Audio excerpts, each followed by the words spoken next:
إن الحمد لله نحمده ونستعينه من يهده الله فلا مضل له ومن يضلله فلا هادي له وأشهد أن لا إله إلا الله وحده لا شريك له وأشهد أن محمدا عبده ورسوله أما بعد وعليكم السلام ورحمة الله وبركاته.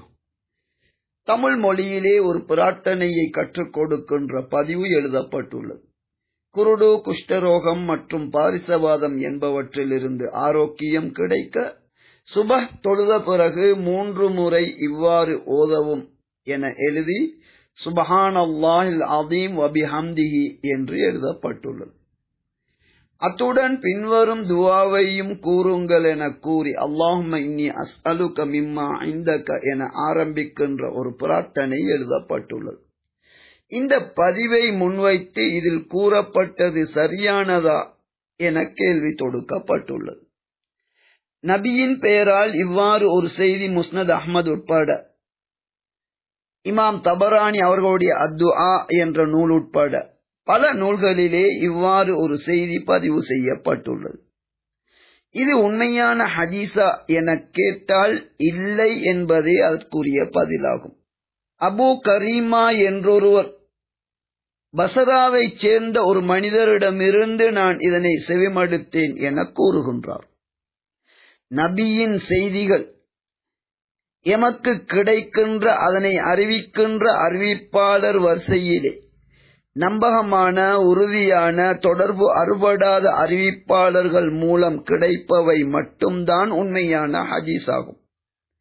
ஹதீஸ் என்ற போர்வையில் உண்மைக்கு புறம்பானவை உங்களுக்கு கூறப்படும், அதிலிருந்து எச்சரிக்கையாக இருந்து கொள்ளுங்கள் என்றெல்லாம் நபி அவர்களே கூறியிருக்கின்றார்கள். நம்பகமற்றதாக இருந்தாலும் பிரார்த்தனைகளும் நல்லவற்றை தூண்டுகின்ற செய்தியாக இருந்தால் அதனை ஏற்று செயல்படலாம் என ஒரு சில அறிஞர்கள் கூறுகின்றார்கள். இது இஸ்லாத்திற்கு மிக மோசமானது, அவசியமானதும் கிடையாது.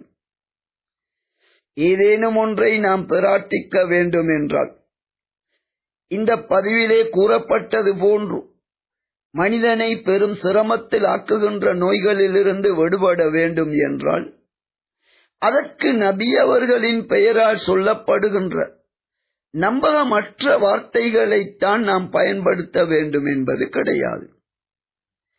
அல்லாஹ்வை புகழ்ந்து நபி மீது ஸலவாத்து கூறி அல்லாஹ்விடம் நாம் பிரார்த்திப்போம் என்றால் அதிலே நாம் விரும்புகின்ற அனைத்தையும் கேட்க முடியும். அதனை ஏற்பதற்கு அல்லாஹ் தயாராக இருக்கின்றான். உண்மை அல்லாத ஒரு செய்தியை நபியின் பெயரால் கூறி இன்னின்ன நோய்களில் இருந்து அது பாதுகாக்கும் என கூறுகின்ற போது அப்படி நடக்காவிட்டால் நபி மீதும் இந்த தீனின் மீதும் சந்தேகம் ஏற்படும் அல்லவா? எனவே உண்மையான ஹதீஸ்களை மட்டும் நாம் நம்பி அதன்படி நடந்து ஏனையவர்களுக்கு கூற வேண்டும். இங்கு மக்களை நோயிலிருந்து பாதுகாக்கும் நோக்கத்துடன் கூட ஒரு சிலர் இந்த பதிவை எழுதி வெளியிட்டிருக்கலாம். நோக்கம் நல்லதாக இருப்பது போன்று செயல்களும் நல்லதாக இருக்க வேண்டும். எனவே அல்லாஹ் வஹி மூலம் தந்த தூய்மையான தீன் அதனை அப்படியே மக்களிடம் சொல்லுவதுதான் அமானிதம் பாதுகாப்பதாகும். எனவே இங்கு நபி அவர்கள் கற்றுத்தந்ததாக பதியப்பட்டுள்ள செய்தி இது பலவீனமான செய்தி, உண்மையான ஹதீஸ் கிடையாது. அதே நேரத்தில் இதில் சொல்லப்பட்டுள்ள அந்த ஆரம்ப வார்த்தைகள் சுப்ஹானல்லாஹில் அஸீம் வ பிஹம்திஹி என்ற வார்த்தை அல்லாஹ்விடம் மிக பெருமதியான நன்மை தரக்கூடிய வார்த்தை என்பது சஹீஹ் புகாரி முதற்கொண்டு ஹதீஸ் நூல்களிலே இருக்கின்றது. ஆனால் அந்த வார்த்தையை ஃபஜ்ர் தொழுகைக்கு பிறகு 3 தடவை கூறுவதால் பாரிசவாதம் உட்பட பெரும் நோய்கள் அதிலிருந்து பாதுகாப்பு பெறுவோம் என்று அல்லாஹ் சொல்லவும் இல்லை, அல்லாஹுடைய தூதர் சொல்லவும் இல்லை. எனவே நபியின் பெயரால் ஒரு விடயத்தை சொல்லுகின்ற போது அது உண்மையானதா என உறுதிப்படுத்தியதன் பிறகுதான் நாம் கூற வேண்டும். செவிமடுப்பதையெல்லாம் நாம் கூறுகின்ற போது நாமும் பொய்யர்களில் ஒருவராகி விடுவோம் என நபி அவர்கள் எச்சரித்திருக்கின்றார்கள். எப்படியோ அறியாத ஒரு சிலர் நபியின் பெயரால் இந்த செய்தியை எழுதியிருக்கின்றார்கள். இது உண்மையான ஹதீஸ் கிடையாது.